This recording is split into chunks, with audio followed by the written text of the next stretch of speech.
Yeah, sorry about that. I decided to just like move it, but move this review, but I didn't fucking change the time. Sorry, Rick. But thank you for being the first one to comment. I was there on Friday. That was when I posted this, right? Yeah, Friday. I saw you comment. I decided to just wait and be like, fuck it, I'll do the review. Um, I was gonna do the review after this whole Star Wars shit, but I'm gonna do it right now so I can get done with my Star Wars shit. I'm not gonna do any Fortnite. I'm not gonna do like I'm not gonna help my brother. Fuck that. You know. I'm gonna get some more fucking Star Wars done. So anyway, yeah, let me get this started.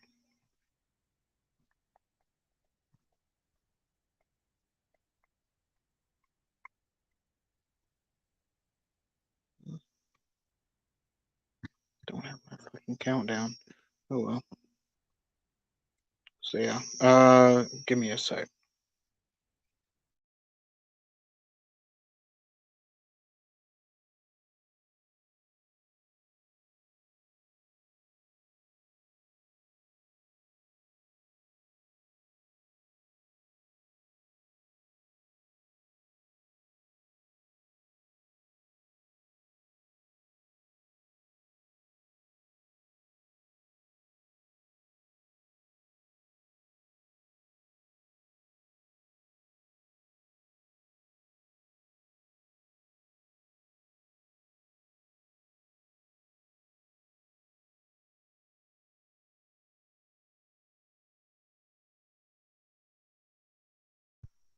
So the Moon Knight series,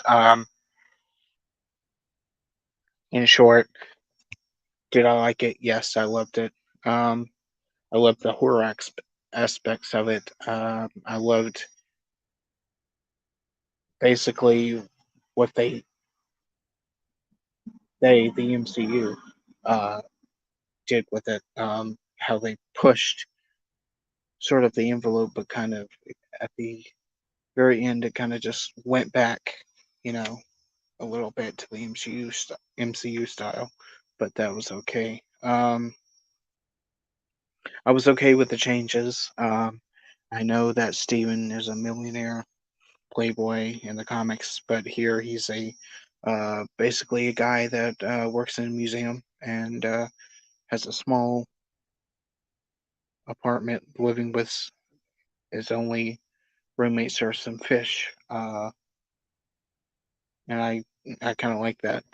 Um, they changed it a bit. Just like spoiler alert, they I'll tell you at the end, but a bit at the end, but they changed another part of one of Moon Knight's personalities at the end there. But basically, Moon Knight is what people claim is Batman, Marvel's Batman, which actually Nighthawk is actually Batman. Marvel's Batman from Squadron Sinister and Supreme, uh, Squadron Supreme. But Moon Knight is basically what people call the ripoff of Batman, but with multiple personalities. So he has three actual personalities. One being Steven. And I'm gonna go for the comics first. One being Steven, the millionaire, Jake Lockley, the cab driver, and the last being Mark Spector, the what you actually see as Moon Knight, who is actually an assassin. So they did keep the Mark. Sorry for that. Cars going around. They did keep the Mark um, being an assassin in in this part of the series. So anyway, the first episode shows Steven and his daily life and how basically he has to cope with what he thinks is him sleepwalking, um, when actually it's not really sleepwalking, as I already told you, it's just multiple personalities and whatnot. Um, Hello, one viewer who I'm assuming is a troll. Um,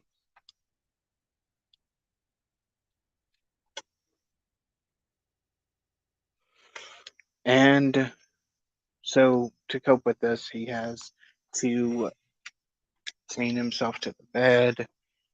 He has to put sand on the ground and whatnot.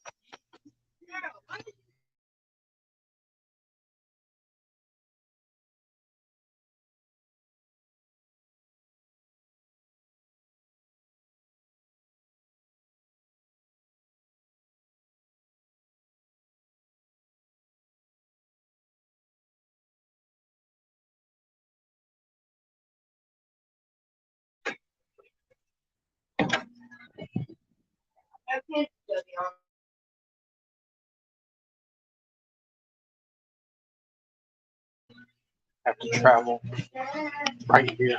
Uh, one second.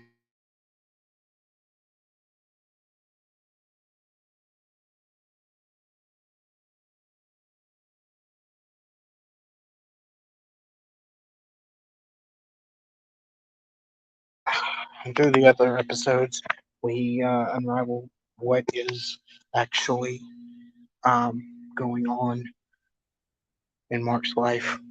Um, During the first episode, you assume that he is, as I said, um, you assume that he is sleepwalking, but it's not really sleepwalking. Goes to this village, and for some reason, he has a scarab. And these people, who's basically in this kind of cult, uh, wanting to summon the Egyptian goddess.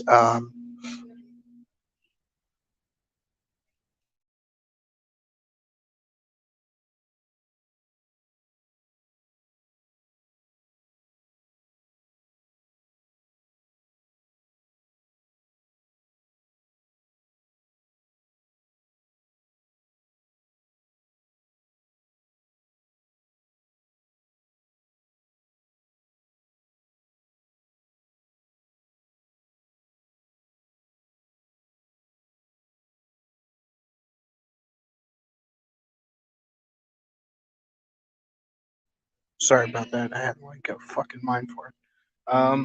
Led by Arthur Harrow, who is Ethan Hawke's character, um, which has changed in the comics from just a scientist, a not so well known scientist, to this kind of, like I said, cult leader of this group of people that are trying to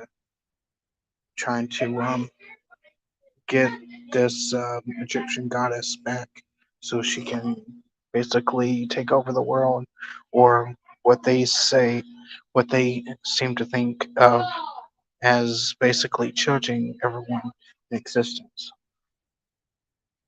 So his basic power is that he has these scales on his wrist, and by touching people, he basically finds out if the scales are balanced or not. And if they're not, then basically that person dies right on the spot. Um,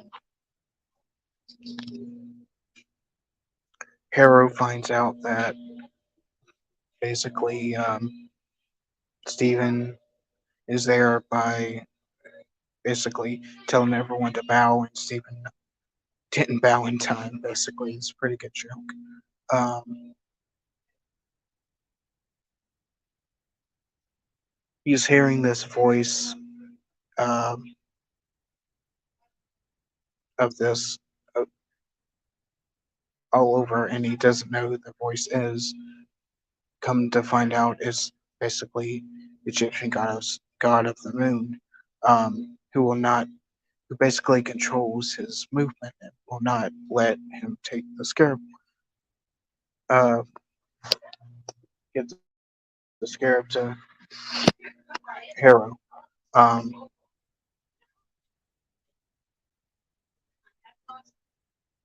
so there's basically this pretty cool car chase, and the action is for the most for like a little bit at the beginning. You don't see much of the action. It's basically um, Stephen blacks out and something happens. It turns out that it's actually his third identity. Um, again, spoilers. Um, third identity by the name of Jake Lockley, um, who shows up at the end. Um, basically, through this whole series, like people are getting killed and everything, and Steven and Mark don't know who this person is, whether it's Steven or Mark. Um, then they're like, basically it has this good conversation with the both where Mark basically asked Steven, was that you who killed this person? And no, it wasn't. Um, basically he blacks out and he comes to, and the guy that was trying to get him from the back of the truck that jumped on the truck that he was on gets shot in the head. And then cars come by, and then he blacks out again, and then one car basically falls off a cliff in a very, very bad CGI um, part of the series, and crashes and basically explodes, and Steven's like driving backwards. Um, he escapes Harrow and basically finds his way back to England, um, via help. Um, and of course, you see that the very end is pretty cool because at the very end, you see, you see him at the museum, and Harrow is there, and he's fighting what I thought would have been Werewolf by Night, which was supposed to be in this series, but the first season, but I guess it's showing up in the second season. But it's actually a jackal creature, one of the many jackal creatures that he sees that you see him fight. Excuse me. Um,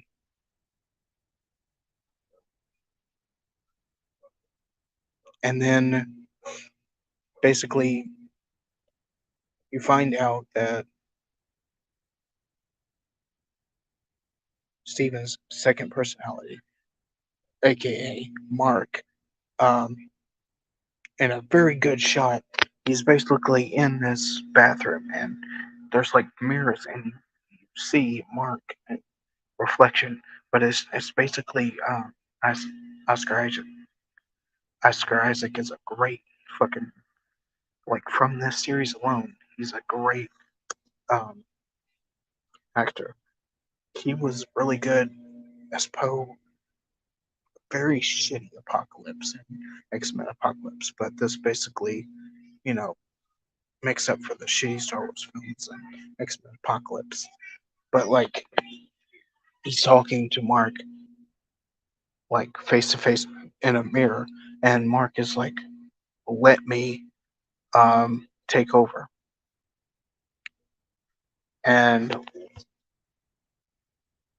basically Steven hesitates, but finally gives Mark the power, and all you see is zoom out of the and this is a good shot, really good shots of what's fixing to be, and how I love how Marvel did this. They basically zoomed out of the entrance of the bathroom, and you see things crashing, and you hear things crashing and breaking, and um, then you see the jackal trying to escape, and something pulling him in. You go, and there's a shot inside the bathroom at the very end, and it's that shot from the hold on.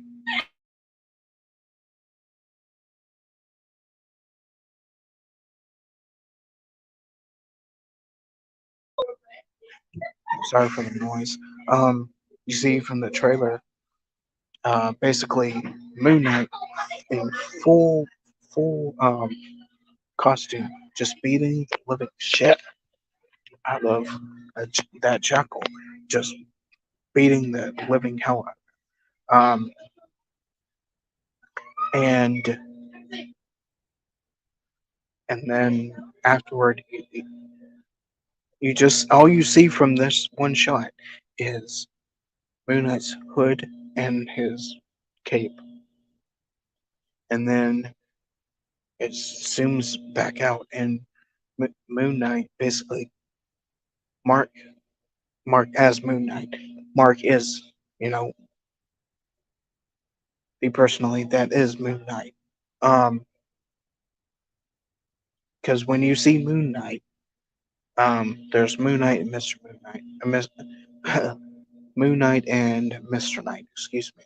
And one one personality takes over for Moon Knight, and then another personality takes over for Mister Knight. And then he's just walking. You see Moon Knight, Mark, basically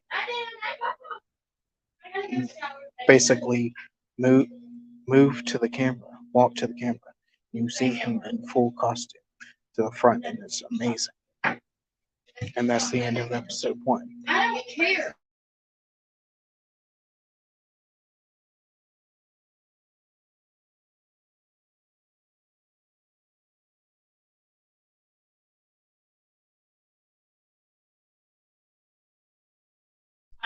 Anyway, sorry for that.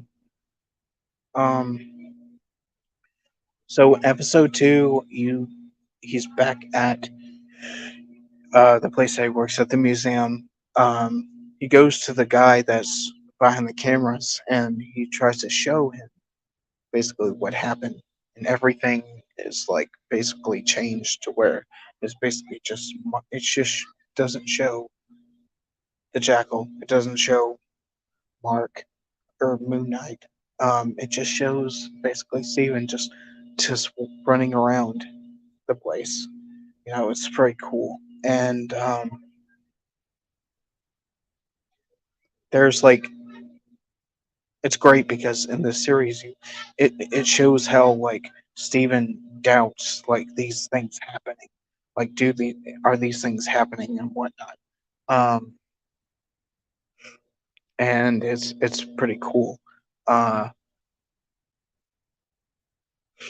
basically and basically things become like to begin to unravel here, and it's just like, well, yeah, maybe these things are real. So and then he goes back to his apartment, and like he sees like one of his fish has gills.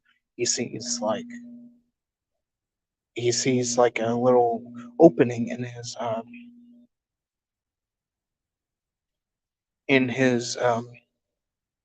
part of his apartment. It's a secret little hatch or whatever, and in it is a foot is Nokia flip phone. And wow, I haven't seen one of those in forever. Um,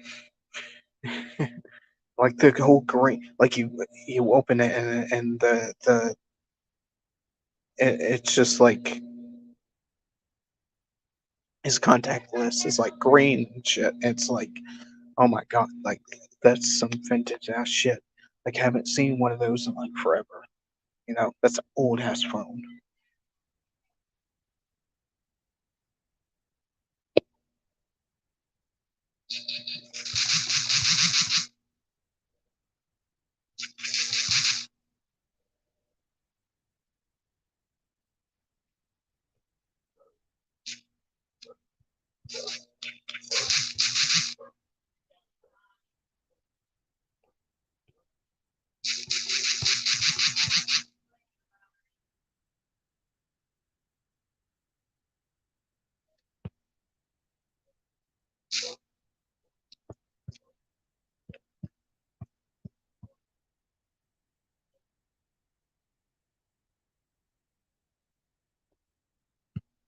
Basically, in that contact list is Layla and someone who is going to be in season two, who is in the comics. He's a pilot by the name of John Paul. Um,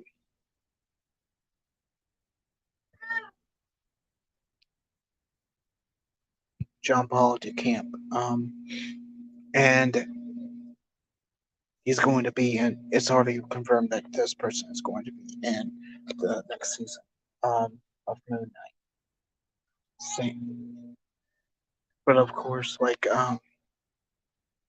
hopefully hopefully Werewolf by Night, because Werewolf by Night was literally the first thing that fucking Moon Knight followed. Which is pretty cool because in the first, I didn't see this, but in the first episode, you see this QR code on this poster, and when you scan it, it shows you a picture of Moon Knight's first appearance comic. Basically, it gives you a comic, a free comic, uh, basically a scan or a copy of the comic of Moon Knight's first appearance, which is World by Night. I forget what I forget what issue it was, but yeah, um, that was pretty cool. And on the second episode, like it basically gives you, I think it gives you a copy of World by Night's first appearance. But anyway, um, in his first comic. But anyway, so then he calls and Layla picks up. She says, Mark. And then, where have you been? You know, I've been worried about you.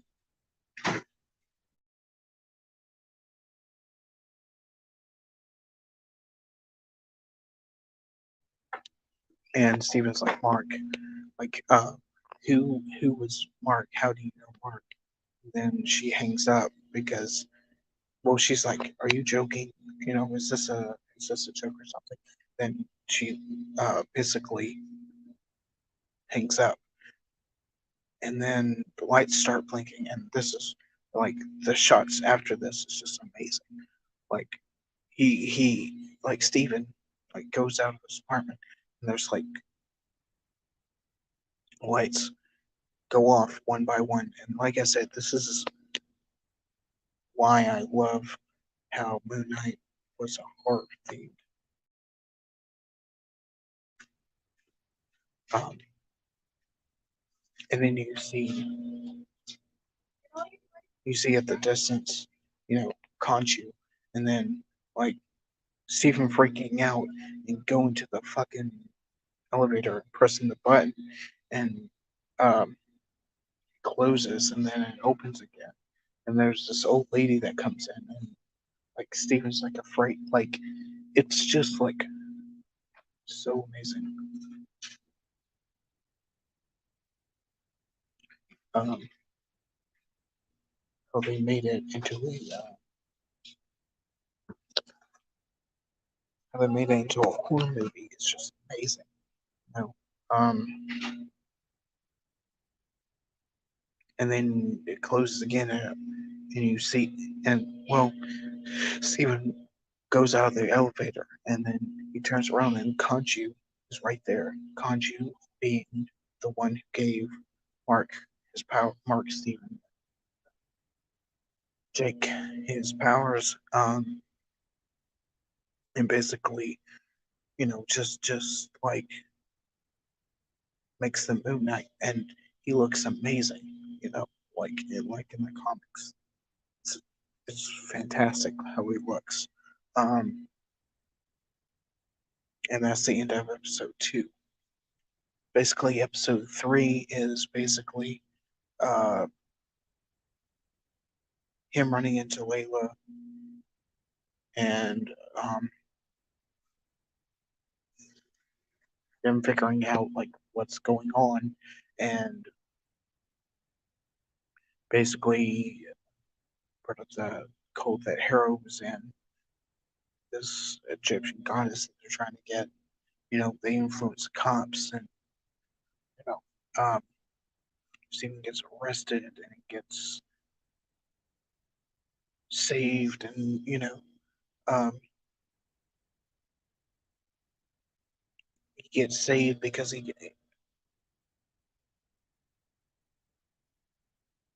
hold on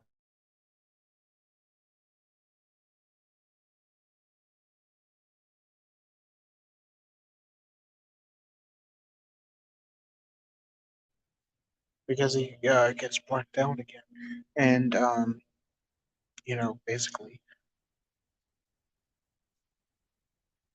the other episodes after that is just basically this adventure story, this callback to the Mummy movie with Brendan Fraser, and it's like this cool horror adventure. Well, like the other episodes are like mystery, suspense, and horror, but like the last of it's just like adventure. Really a callback from like Indiana Jones movies, the Mummy, all these characters, all these other movies, these adventure movies, King Solomon's Mines, and all these other, like I said, adventure movies. Like they go to Egypt, and there's this fight. They have to fight these people, and basically Mark turns into like Stephen gives Mark control. He becomes Moon Knight. He basically summons his suit, and um, it's great because he like gets just goes on, like starts killing people, and like he's getting stabbed by these spears, and Bailey gets hurt, and then Mark's just like loses it, and like just starts killing people like over like all these people, and I kind of get why people are like, ugh, this sucks, you know, but I really like this series. It's a really good series. Um, Honestly, the one that I don't really like, I haven't seen Hawkeye. Loki's okay, but like Winter and the Falcon Soldier, I heard sucks, and like the first episode really didn't catch my interest. But anyway, um, and it's like the next episodes are like, you know, they basically go to Egypt, and like Layla gets like fights a mummy, and like yes, there's a mummy in this, and I feel like it's kind of a reference to one of Marvel characters, horror characters, Living Mummy, but I'm not sure. But it literally shows this mummy like mummifying these, like taking out these organs, and stuff, and there's like blood, and like it's pretty gory for a Disney a Disney MCU series. Was pretty cool. And like the mummy, like mummy's hand gets chopped off. He's trying to stab Layla with the with his bone that's sticking out from his, like, the bone that was connected to his wrist. You know, he just like falls off this in this cavern and dies. But figure out that basically the first, I would say, avatar of Avatar being, so these Egyptian gods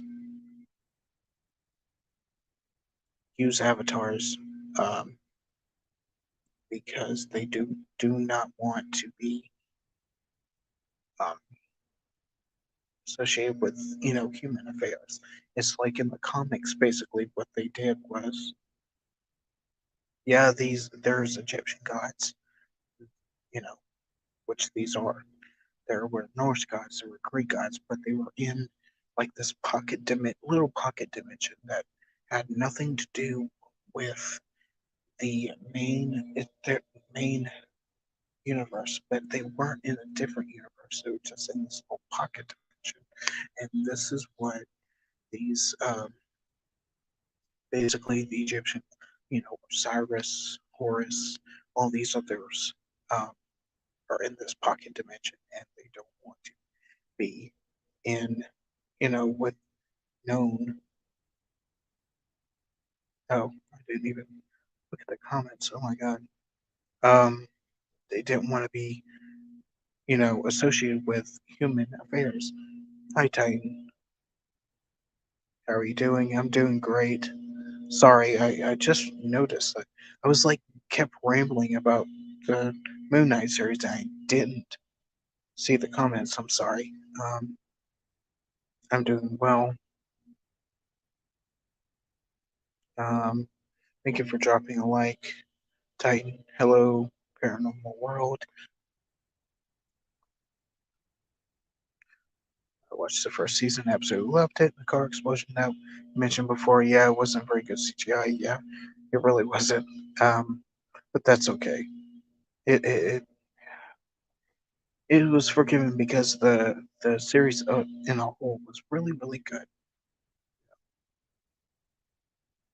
If I remember correctly, it was the first issue of World by Night. Yes. Um, Hello all, Lupin 3. Yeah, Lupin the Third. That's my profile pick. How are you, Delta Ray? Thank you for coming in to my stream earlier. Uh, because I forgot, Moon Knight showed up in World by Night, issue 32. Thank you.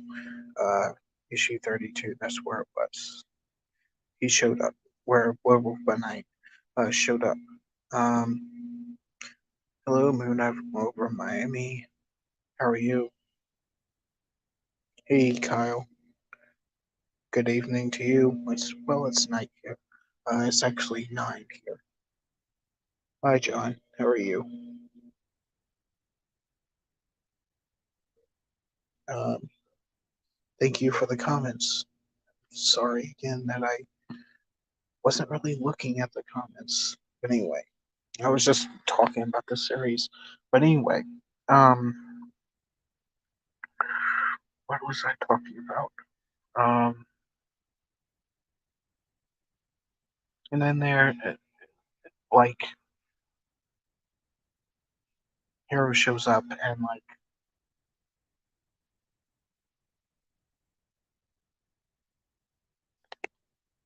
they have to race against time, and like it's shown that basically the gods, um, Osiris, you know, all the other Egyptian gods, basically, uh, using avatars, uh, basically are summoned by Khonshu, and Khonshu basically tells him Heru is trying to release this god, goddess, me,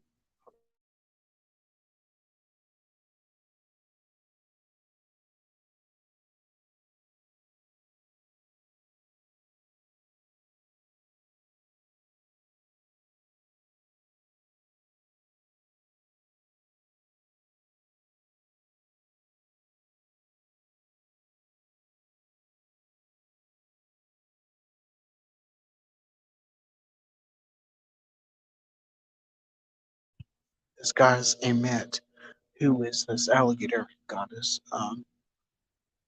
Again, like the Egyptians have like basically pretty cool looking gods. Like for instance, Horus is the god of light and has like this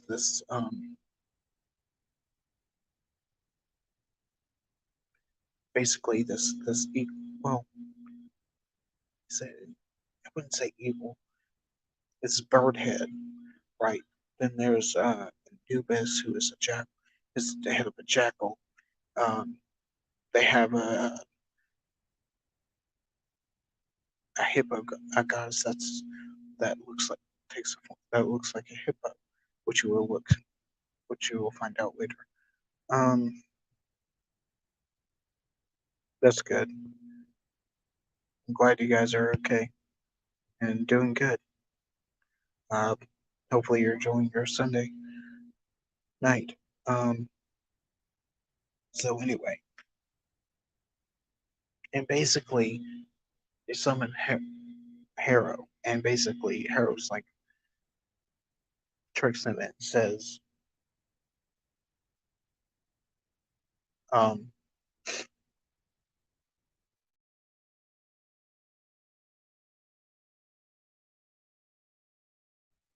basically Khonshu was using you like he used me. You know, I was once his avatar, and he's using you. And the gods basically take Harrow's side and says that if you Khonshu, if you basically interfere, you will be sealed. Basically, they seal like they have the power to seal gods in basically stone statues. So then they have this pretty cool shot where basically Khonshu and Mark have to like completely reverse the Earth because they have to get this constellation. Um, but it's this constellation that was years and years ago, so that like completely you have to completely like reverse the Earth and go through every night of this, you know, year by year by year till they can get this constellation. Like everyone in Egypt is like watching this. It's it's really something. Um, they find it, and Khonshu gets sealed by the gods because he's interfering. Uh, but then at the end of the episode, Mark gets shot and then killed. Um, the last two episodes, like like the last two episodes, is just Mark in an asylum, and it's like the comics where they mess with the story of Moon Knight, where it's like, is Moon Knight real, or is this just like a like a figment of imagination? Um, and you get to see every character that goes through, like every character that was in the series. Donna, the SO boss, um, Layla, Dr. Harrow is the his psychiatrist. Uh, the guy the golden performer guy, silent performer guy that was in gold that Steven talks to every morning or afternoon, and Breton. So it turns out that basically this is just part of Mark and Steven's afterlife.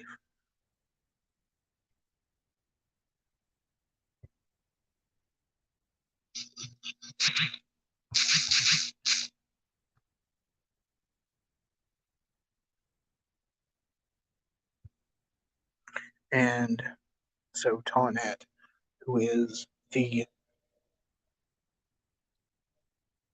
it's Marvel takes liberties with mythology, um, all the time. You know, if you look at their comics, and their stories about Thor and whatnot, you know, and the Greek gods, they take liberties. For instance, um, there was like I don't know how many fucking times Ragnarok was like basically written about. Like one at one time, uh, you know, the actual Ragnarok event that was in the comics fit exactly like comics. You know, Loki was shot by Loki with a mistletoe arrow. Um, you know, the sun gets swallowed by by Fenrir the wolf. You know, and all this other thing. But and then basically everyone dies, but then it's a comic, so you know they have to relive everything. You know, they have so many Ragnaroks they have to have. You know, they die, and the Norse gods die and come back because people write it like that. You know, and there's like another part of Ragnarok uh, version where basically um,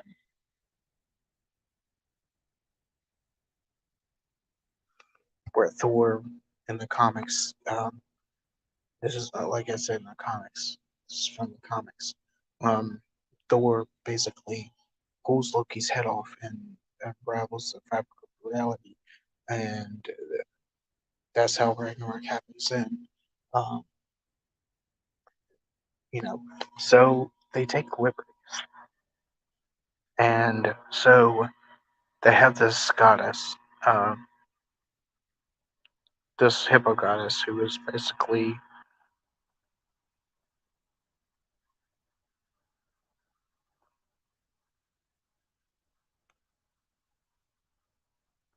Tauret, who is basically the goddess of fertility and whatnot, who also controls basically where a person goes when they die. Either if their scales aren't balanced, uh, they get put in the sand forever. If they're balanced, then they go to the field of reeds, which is actually in the field of reeds is actually the afterlife that is actually in the original Egyptian mythology. Um, Thankfully, they didn't go into how creation worked in Egyptian mythology because boy, is it weird and gross. Anyway, um,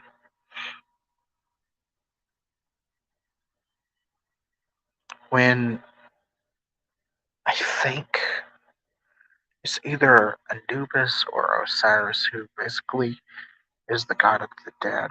I think it's Anubis, and he's the one that's basic or some versions Anubis, some Osiris. I don't remember. If I'm wrong, correct me because I haven't been through like I haven't fucking brushed up on my mythology since middle school, and that's been years and years and years and years ago. You know?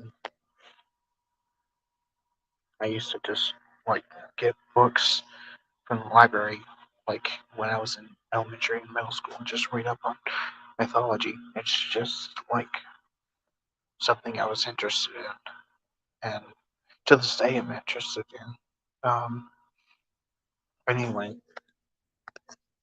so the other next episode is just basically Mark and Well, basically, they go through these hallways and they see Mark sees a sarcophagus and basically opens it up, and uh,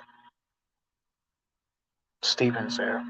It's basically it's a basic like the sarcophagus is basically a metaphor for their mind.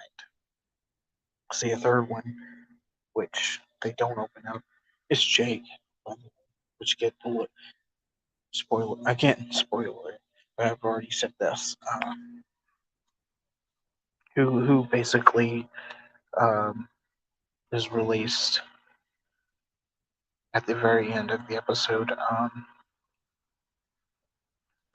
and so basically they see Tonette, and then they go through this doorway, and there's just like this the shot of the boat, like that they're on, which carries the dead. Again, this is this Egyptian mythology, like right out, you know, how it is. Um, Same with the scales, which I'm going to talk about. And I got really excited because like this brought up like all the stuff that I've read about, and I was like, yeah, the boat, the scales, everything. Um,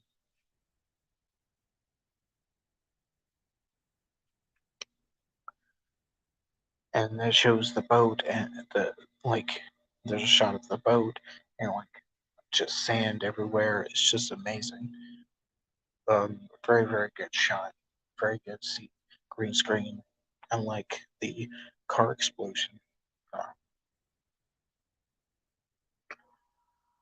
so like I said,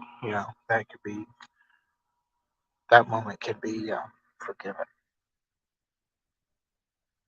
Excuse me. Um, so the episode after, you know, the asylum episode is just basically Mark and Steven basically trying to get their scales, basically, the scales basically balanced. And to do that, they have to get both their hearts, you know, balanced from the scales. When, so, or their soul or whatever. Basically, say if there was actually one person, on the boat, what would happen is on one side of the scale would be the heart, another would be a feather. And the feather, basically, they use the feather, by the way. Um, it has to be, the scale has to be balanced with the feather, or they cannot go into the field of breach, which is heaven, which is the afterlife. Again, when me being a mythology nut, I just love this. Um, anyway, the scales get balanced. It turns out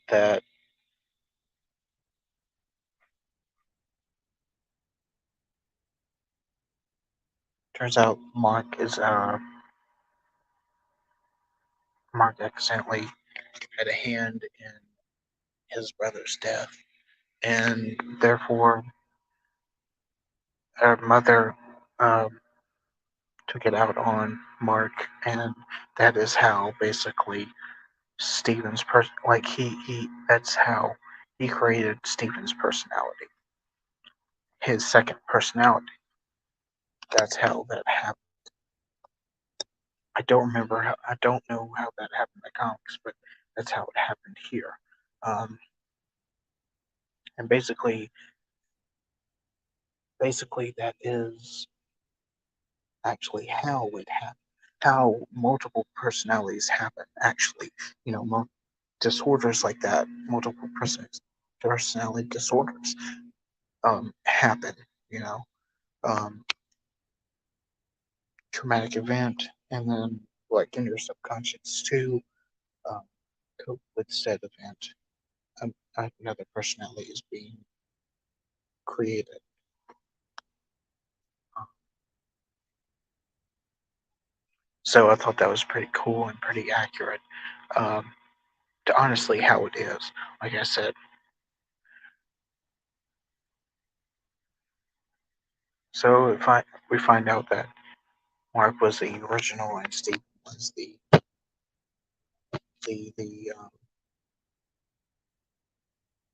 alternate, kind of like. And then we find out that afterward, Mark becomes an assassin to kill, kills people, to cope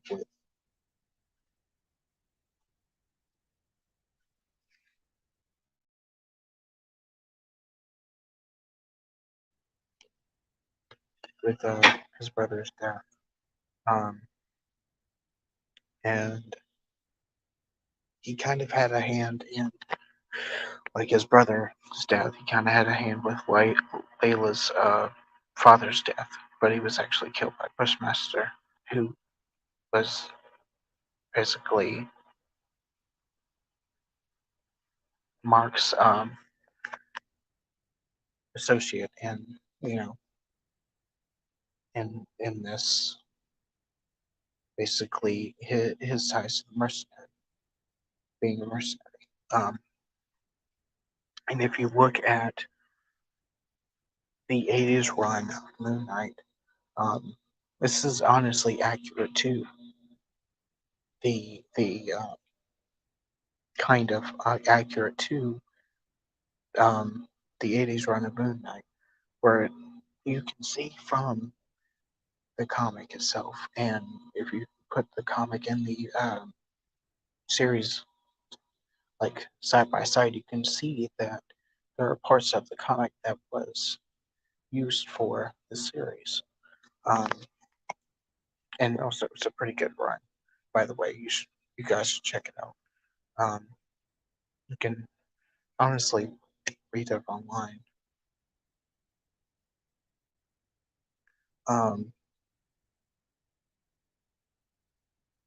so to get the sales balanced, basically, well, they weren't balanced, and then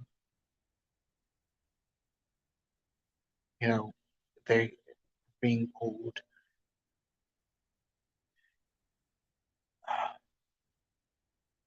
Sorry, my ear is just. They were being pulled under the sand by the undead, you know, zombies type people, that Mark has Mark killed in all over the world, and you see them first in this room where they're like in desk and whatnot, you know, um, and that's all everyone that Mark killed. Anyway, um, so without Khonshu, they can't be, they can't use Moon Knight's power. They can't use Mr. Moon Knight, Mr. Knight, excuse me. Which, by the way, showed up in the previous episode. I forgot about that. Um, you get to see a pretty good adaptation of that, Um, but it's just a little snippet. At the end you'll see him again, but in a pretty cool shot. But it's like, you know, the suit and everything, just like the comics.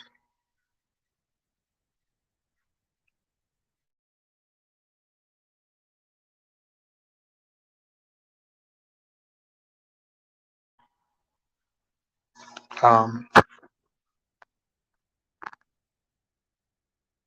Basically, Steven gets thrown off the boat, gets turned into sand. That balances the scales, and Mark can go.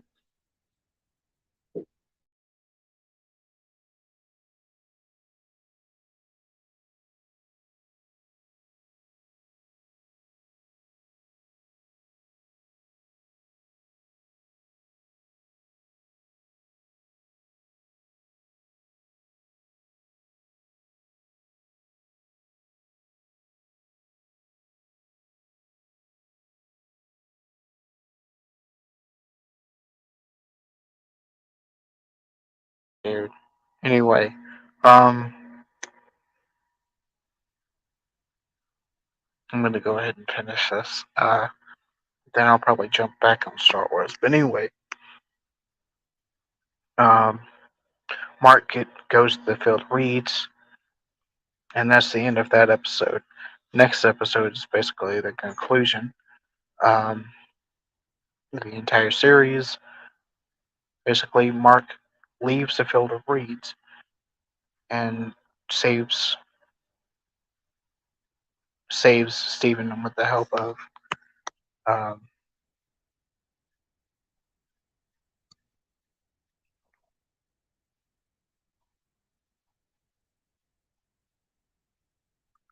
Conan and Anubis.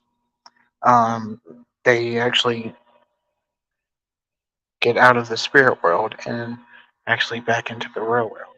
And during that time, Layla already broke out um, Khonshu, and now they have the powers of Moon Knight. So then during this,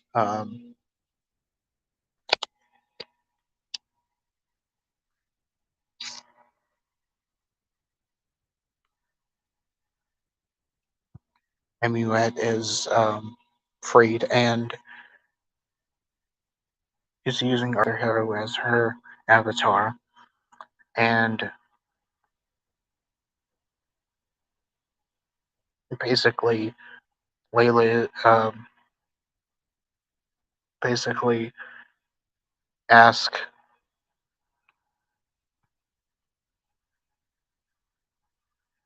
Tarnet to be her. Tarnet lets Layla be her avatar, and she's basically this hero from the comics, but it's gender swapped, and it's a problem. But I'm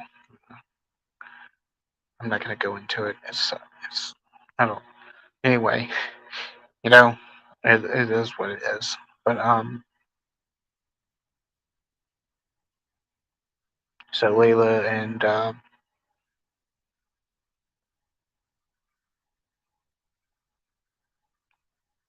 and Mark and Steven fight Harrow. There's this cool shot where basically Steven and Mr. Knight, Mr. Nightsuit basically starts beating up people, and then he like hits people and throws his baton, and then there's this cool shot of Moon Knight, aka you know Mark catching the baton, and like it's pretty cool. It's a really cool shot. Like that whole fight scene's great, and they have like this kaiju battle with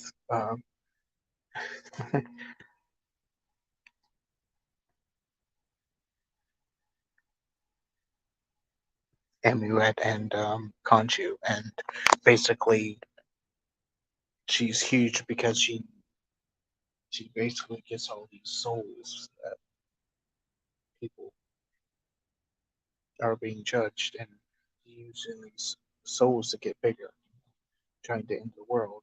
And Khonshu fights her, and then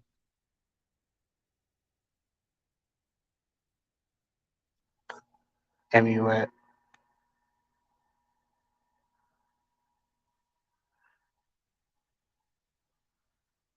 Amulet gets sealed into Harrow, and basically Khonshu's like kill her, or she'll escape. And Mark is like kill her yourself. And it's like we had a deal that basically if we and it's just in the episode before the silent episode, a deal was made that when this is done, Mark and Mark and Stephen are released, and so Khonshu's like, fine, I release you. Talking to Stephen and Mark, which, at the end, you're like, okay, they're released. But then, if it's just this whole huge trick that Kanchi is basically um, pulling on Stephen and Mark.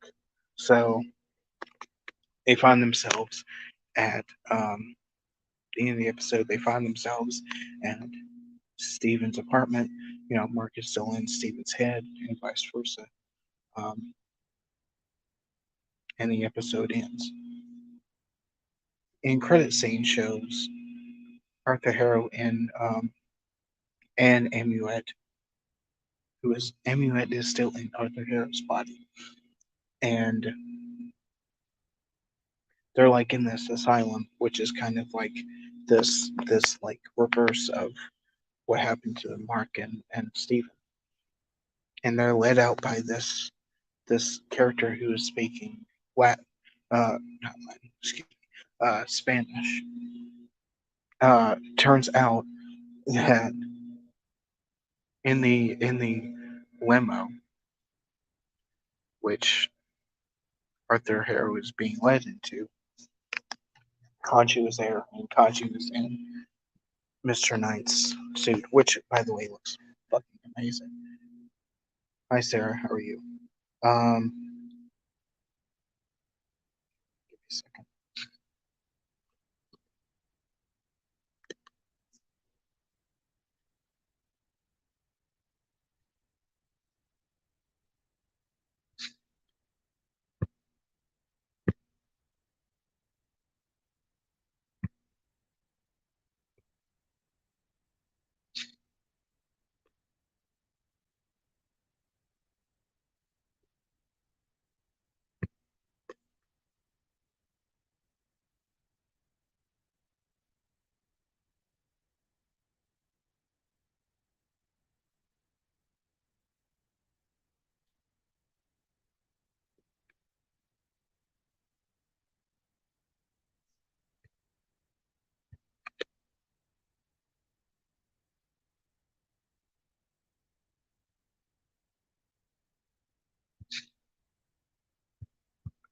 All right. Sorry, I had to remove that person. Person's a troll. Um, and a fake account.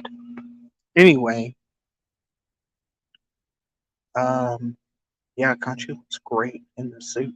Like, amazingly, so cool in the suit. And basically, Harrows says, "You can't do anything to me or Amulet." And basically,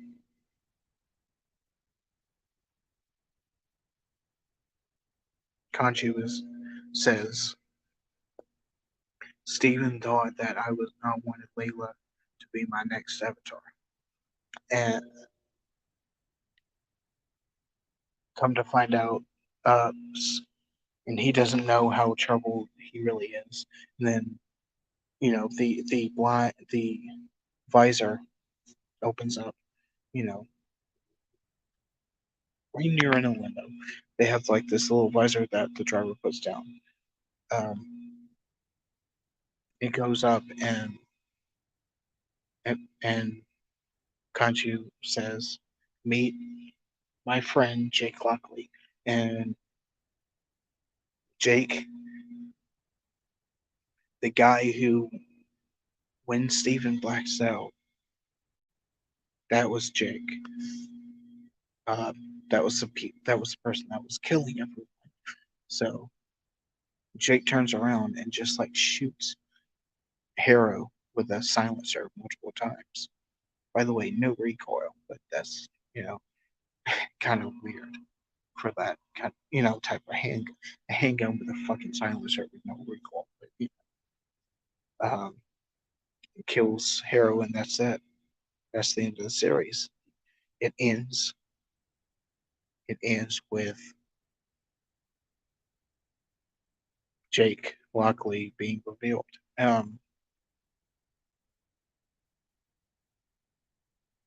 Oscar Isaac says that he's not going to be playing Moon Knight or in Marvel anymore, which I kind of wonder what's going to happen. Thank you, James.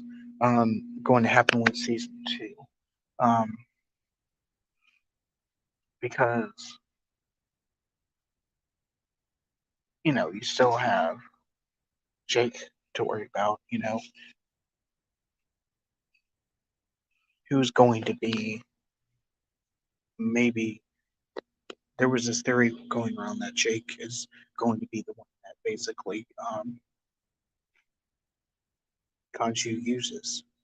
And he doesn't need powers. He just goes around, killing people with his gun,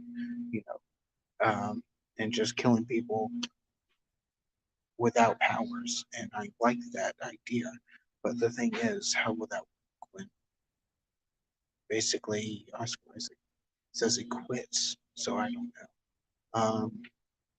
We'll find out, when if and when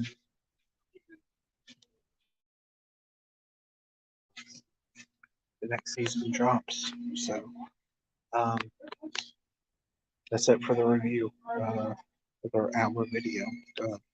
Um, like I said, sorry for rambling on and not even looking at the freaking comments. I'm sorry about that. Thank you, Rick, Titan Gaming, for showing up.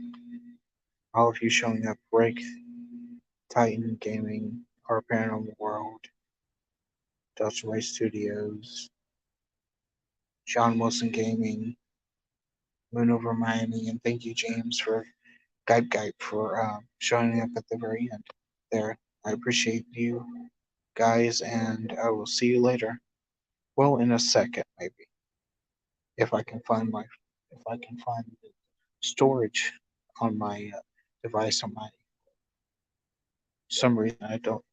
My brother doesn't know where it's at, and I kind of needed to finish Star Wars, so I might be playing in a second, or I might have to wait till tomorrow. So, uh, later, guys. Thanks again, everyone, for showing up.